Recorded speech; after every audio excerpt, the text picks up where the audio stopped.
Thank you so much for having us. It's wonderful to be here. Fascinating, Enrico, to hear about your experiences. We're a bit behind you in perhaps a similar journey, looking at some similar things. But what we're going to share with you is some of the work that's ongoing at the moment. It's very much thoughts in process, thoughts that are developing. We're going to share some information about a large action research project that we did over the last year. And this is all feeding into our current thinking about new approaches for developing online learning for University of the Arts London. I don't know if there are other people in the room who are from an art and design background, creative arts background. We've got 1, 2, 3 hands raised there. Fantastic, amazing. Hi, we're here. Yeah, as I say, from University of the Arts London, I think there's something quite specific about our experience and the sector. Cool. So that's us. Hello. We're going to present together. So we're here from University of the Arts London, and I think there's something quite specific about that in that it's given us a set of challenges in approaching the development of online learning for UAL, in that we come from a context where being in the room is the kind of magical, most important aspect of the way that we deliver education. It's very much at the heart of the art and design pedagogy that we would be together, that we'd learn through discussion and even working side by side. And you could imagine pictures from 150 years ago or longer of students in a room on their easels. And I think there's that ethos is very much still part of the way that we're approaching education. I think that's definitely fed into the reluctance in our sector to adopt online learning. And of course, that was the case until the pandemic. And we were very much forced to innovate and forced to experiment. And I think that that's done a great deal to increase our confidence. And it's no coincidence that after that, we're now exploring developing the online delivery in the university. We've got a new strategy. If we go on to the next slide, the work that we've been doing is very much in response to our new university strategy, which is calling us to offer creative education to more students than ever before. So we set out last year, our team was established, and we set out to do a piece of action research within the institution. It was a big project. We spent around 6 months. We worked with stakeholders across all areas of the university to develop 15 pieces of designed for online learning across a range of subject areas, some at level 4, but mostly at level 7. And we recruited 350 learners to come and take part. There's a lot about what we did that was very unusual to us and the way that we were working. And the main one was that we were designing from scratch, and the majority of work that's happened in the university so far has been taking residential courses and adapting them for online delivery. And we found that there were aspects of that we couldn't quite cut free from, and that certainly had an impact in the research and the way that we worked. We gathered a huge amount of data, extensive questionnaires, many in-depth qualitative interviews and reflective researcher reports from many of the people who took part. And that's very much what we're drawing on today. If we can have the next slide, please, Matt. So the learning that we designed was 3-week-long activities, and we got them to mirror the creative process that we'd expect in most of our courses. There was a brief process of development that would be supported by the tutor, ending up with a piece of creative output. But importantly, we put some restrictions on the way that the teaching and learning would work. And they might not sound that restrictive to colleagues in other sectors, but we made a 1-to-3 ratio part of the design. So we said only 1/4 of the learning could be supported by synchronous activities. That's quite revolutionary in our area. And that definitely had a big impact on what we were doing next. So, Sebastian. Great. So as student experience lead, I'm particularly interested in students' lived experiences in a really holistic way. So how do students make sense of their time at university in relation to the rest of their lives? And how can we work with students to shape their time at university as well? So as part of our research, we wanted to get a better understanding of students' personal relationship with their learning activities. And we created online experiences that had flexible as well as inflexible elements to them. So we could set out to better understand the value of that flexibility to learners specifically. We saw many expected benefits, but key for us was that learners showed how they adapted their studies to their own lives and vice versa. And we found that they were able to personalize their experience. They did that as part of other responsibilities, from caring responsibilities, work, social activities, logging on across different time zones as well. Logging on using different technologies and devices. We had students who logged on to their learning activities on phones, being outdoors. And we had lots of learners as well who were actually part of other institutions taking on additional degrees while being part of this experience.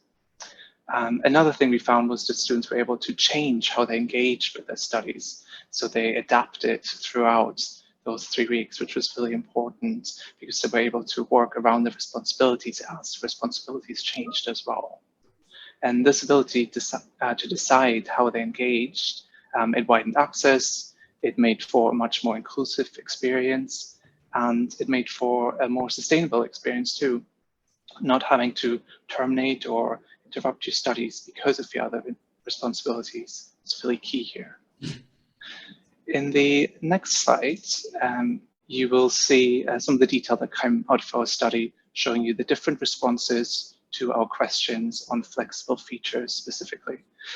So from working at their own pace to being able to study online, not needing to travel, working around other responsibilities, studying independently, students all related flexibility as one of the key elements to their studies.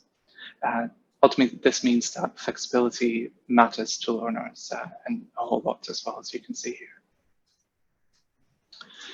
In the next slides, we also had a closer look at live sessions specifically, because live sessions are one of the most inflexible elements of online education we find. Overall, we found the live sessions were really highly valued by students and staff for the ability to connect with each other, which in turn leads to a range of benefits. So feeling included, feeling part of a wider community, and feeling supported in the wider studies as well. So there are many benefits that we expect live teaching to have, and we expect this to remain as part of what we do in our development of online as well. However, in the next slide, and there's some quotes here as well from participants, and you'll see while live sessions were really valued by students and staff, they did also highlight in interviews how they were inherently inflexible in many ways. And that makes for a much more complex picture. So here you can see participants were feeding back about the scheduling was really difficult. They would have to get up really early in the day or stay up all night to make some of these live sessions. And it conflicted with some of the other responsibilities, such as full-time work, where they were just exhausted by the end of the day to then partake in studies. So as we learned in interviews how learners engaged with learning out around work and social and family responsibilities, we then started to summarize and generalize this into being busy. So there's a busyness, which we then investigated further. And lastly, on this point here, learners also, they didn't expect online learning to be as flexible as we thought they would, which was really interesting. And they were quick to give up available time at the cost of other activities outside of their studies. Next slide. So from the staff side, we got other stories. But this slide, the image on this slide is, it takes a moment to get your head into it. From left to right on those lines are engagement patterns in the VLE.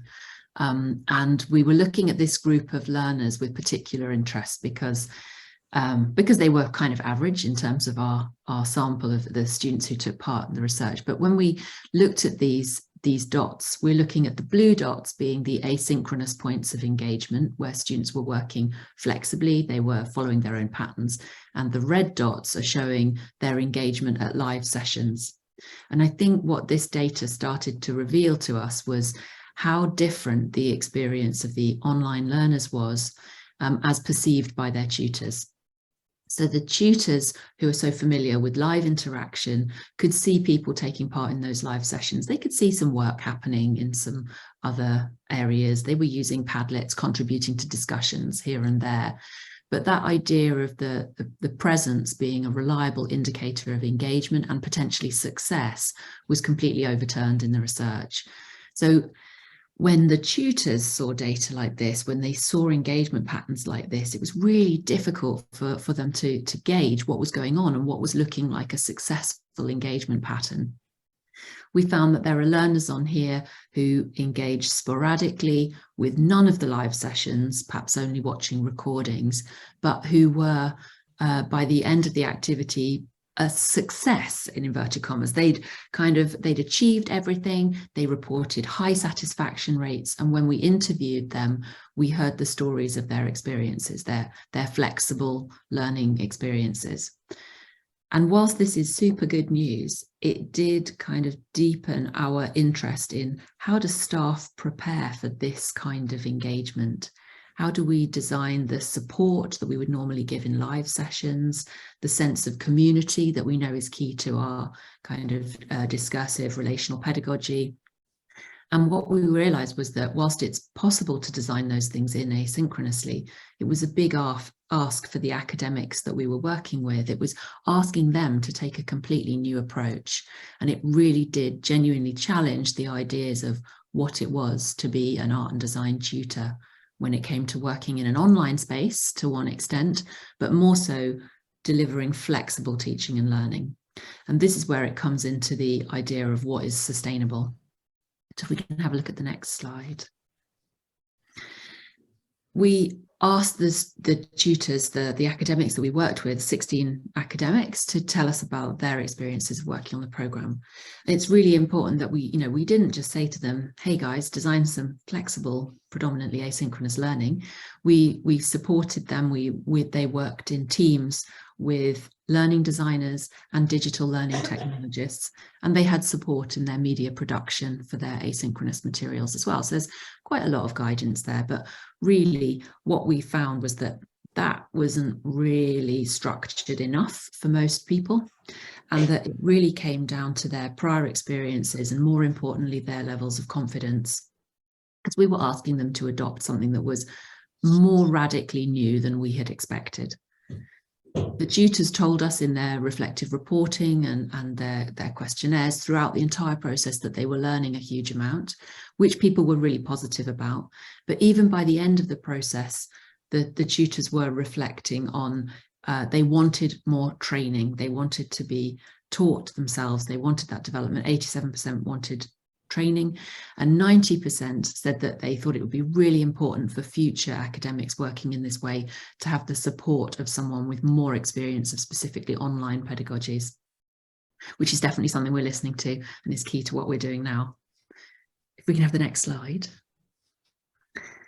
So the sustainability question comes in because we've got this kind of situation where we're asking people to do something dramatically new. We're hearing from them how challenging that is. They told us that they're learning a great deal, but they're learning on top of doing a huge amount of work in a new way. And the stresses of that definitely came throughout the project. So what we realized was unsustainable was what we were asking people to do. Essentially, we were reflecting on the idea that when we asked staff to work in unfamiliar ways, they didn't have enough time. They felt that they didn't have enough support and guidance.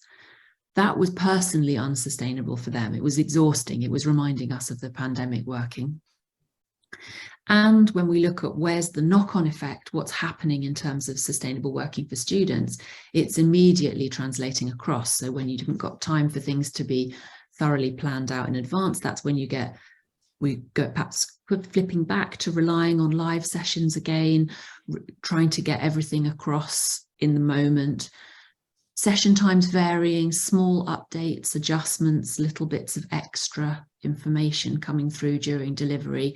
These were really things that came out of not having had perhaps the confidence and time in the original plan and feeling that things needed to be updated in the moment.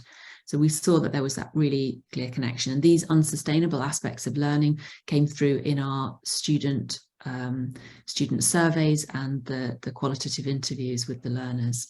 And these made a really big difference to eroding the sort of flexibility of the learning that we had designed. When things were a surprise, people couldn't plan it into their busy lives. And that was really important to us. It was something that I think we might have seen as being dynamic and exciting, the kind of live cohort-based activity, an aspect of that, but really it was pretty challenging. And if we were going to surprise people, we needed to tell them a surprise was coming, was something we took from it. If I could have the next slide, please. So really, in terms of what we've taken from this for going forward, we're making a big investment in staff development and developing a CPD program at the moment. We can share any thoughts on that with anyone who's interested after, and it's in process at the moment. We've thought we need to make sure that whatever previous level of experience and confidence people are coming with, that we give them a kind of induction experience, make sure everyone's on the same page in terms of some things that we might think of as being kind of key things, but actually we found understandings varied so wildly. And we're really investing in dedicated time and resources to support learning design, preparation of materials, embedding support for students, knowing that that's how it works best, but that takes time and collaboration with other colleagues. So we're really putting a lot of time front end. And that's a huge change for our institution, where we do a lot of iterative design and development as we go. And in terms of for students, we're really prioritizing that predictable timetable, stable workload. Incidentally, we're designing in weekly chunks, although not expecting students to complete things in a week period. We just think that's a useful increment. And trying to be as flexible as possible in what we deliver. Really that kind of embedding resources, ensuring that we've got the time to ensure the accessibility standards, that's key to us thinking we can welcome students from a wider variety of backgrounds and experiences. If I could have the next slide, please, Matt. And just drawing out some conclusion, leaning towards the student side, we've taken from this that while the benefits and impact of flexible learning is different depending on who the learner is. When it comes to online learning, it's useful to consider all students as busy, and using this as a catch-all concept within our planning, design and delivery. It's somewhat of an oversimplification, but it's usefully neutral, and it's a blameless starting point from which we can shift the responsibility away from learners towards the institution to really support them. And it means that we're more motivated as an institution to make learning more sustainable for students, and we're also more compassionate about different student situations in that way. And the next slide, please. And that, oh, sorry, back one, please, thanks. The that sort of that sense of compassion to the students, and that idea that they're busy, it's really easy for us to go, okay, what are we doing? What can we put in place to meet the needs of those busy students? And we're putting a big emphasis on time, guidance and support for the staff developing things. We're really kind of accepting the fact that this is new to us as an institution, and we're really investing in that upfront, in those things, and thinking of that as an investment in the student experience down the line. We're trying to be equally compassionate with ourselves and our colleagues, because this is challenging. It's a challenging area it's challenging to be new at something, to be learning new things. It was an interesting breakout group conversation about that after the keynote this morning. And I think that's very much, we're trying to take a caring approach, to be realistic, give people time and support to adopt new approaches. And the last slide is just a little summary. Yes, so if we have to condense it all down into some simple bullet points, we'd recommend for on the staff side to invest into support when innovating or adopting some of these new approaches and allocating time to think, plan and design, as well as implement some of these changes. And then when you're looking at students, really to design in the knowledge that students are already busy, they already have really full lives. So how do we support that? And also provide a consistent, holistic experience for them throughout. And then on the final slides, just a thank you for listening in today. And if you would like to learn more or talk to us, please do get in touch. We are about to launch a report on the back of the research, so we'll be able to make that available as well when it comes out. But we'd be really happy. That's been absolutely. Oh, sorry. Sorry, come in, Georgina. I was just going to say, we'd be really happy to take any questions about anything or just generally to chat. It turns out this is like our soapbox subject now. And so, yeah, any conversation would be very welcome. Well, thank you both so much. If we could show our appreciation online. Fascinating. I really enjoyed the points around what does successful engagement look like and the compassionate curriculum and compassion. I think that's something that's very dear to my heart. What questions or discussion would you like to have with Georgina and Sebastian? If I come to the room first, if there's any points. Yes, thank you. You mentioned right at the beginning there's a culture in the arts of kind of shared studio space working alongside each other. I wondered if any of the programs managed to replicate that online. So it's replication of shared studio spaces. Yes, I think we're really getting there with this. I think what we found is that it's not about the sort of long periods of time spent side by side, but the notion of shared endeavor, which we can support that interaction with frequent visible working points, I think, if that makes sense. So we've got a real culture. If you're working side by side in a studio, you're looking at someone else's work as it happens. You're seeing their sketches, their model making, their thinking. You're hearing them, you're seeing them go, oh, this is going really, really tough today. And you're getting that experience. And I think we can build that in if we give people the opportunity to frequently share work in progress, which is a sort of big part of learning, I think, for us. So we're trying to do that. We've found using Padlets and Miro boards, having frequent check-in points. And in the research, the thing that motivated students the most to share that work in its vulnerable stages with each other and with the tutor was the tutor responses and the idea that your tutor was there guiding you and supporting you, for very much not just as an assessor kind of role, but there to give feedback as it goes through. And I think that's also the answer to a lot of the how do you work as a tutor when you're nurturing learning in this way. Frequent opportunities for you to give your students feedback. So if the student vanishes week from week and you don't see what they're up to, it's difficult to know. But if when we built in opportunities to show work in progress, students took that up and enjoyed that. And I think that's probably achieving a similar thing to the kind of in the same room experience. It will handle differently in different areas. Some areas did it more through discussion, kind of in the moment show and tell, but that's leaning back into live delivery. So yeah, my top tip would be Padlets. I think that Padlets, showing work in progress and making a culture of welcoming unfinished work, unresolved work, so that we don't lose that. We very much privilege the process in art and design. A lot of our assessments are portfolio assessments where you'd hand in all the stuff you've done throughout the entire process rather than just the final outcome. So keeping that culture within the pedagogy, really, I hope that helps. That's great. It's really interesting. So I think sometimes when I think about flexibility, sometimes some of the barriers can be, but how do I create that really rich experience for the student when we're not together in those physical spaces. I think there's some really useful insights there.